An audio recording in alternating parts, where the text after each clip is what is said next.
If you use Aiir Scheduler and PlayoutONE Pro, let's talk about how you can sync your library in version 5.3.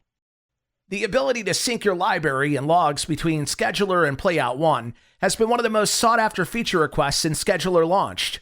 Let's take a quick look at how you can set it up. The first step will be to set up a station output in Scheduler. This is how Scheduler communicates with your automation system.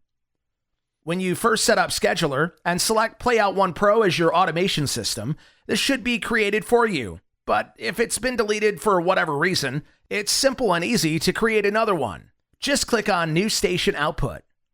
Choose your station, choose PlayoutONE Pro, and then choose Sync Directly. Next, we'll connect PlayoutONE to Scheduler.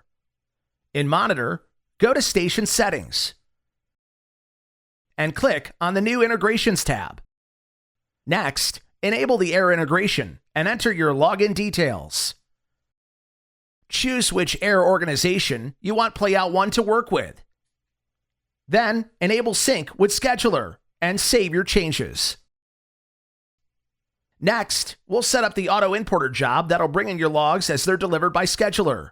You'll now want to create a new import job in Auto Importer. Give it a suitable name and choose the Aiir Scheduler import method. It's important to note you'll need to create an import job per station. In this case, we're doing it for B107. On the Scheduler tab, you'll want to select the matching station in the Aiir platform, as well as setting your music type and non-music type. This lets Scheduler know what is and isn't music in your library. Once that's set, click on the Initial Sync tab and choose which type of sync you want to perform.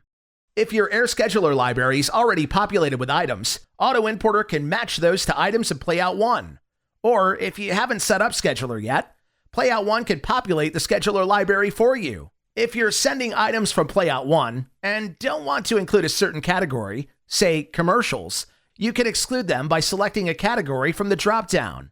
But in this case, we've already got a populated Scheduler library, so we'll get it to work with the existing data.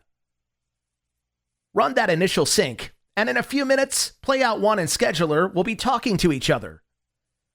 Now that that's done, next time you go to export your logs from Scheduler, you'll be able to use the Direct Sync integration. Let's give it a go here by picking our dates, and then choosing the Direct Sync output. In just a few seconds, you can see Auto Importer already fetching those new logs from Scheduler. But that's not all it can do. Next time you want to update one of the items in your library, either from PlayoutONE or Scheduler, the changes you make in one system can pull across to the other. For example, here we can see a song by Billy Idol featuring Avril Lavigne. If we find the matching item in Scheduler, we can see it set up as a single artist, which typically isn't ideal when it comes to scheduling rules.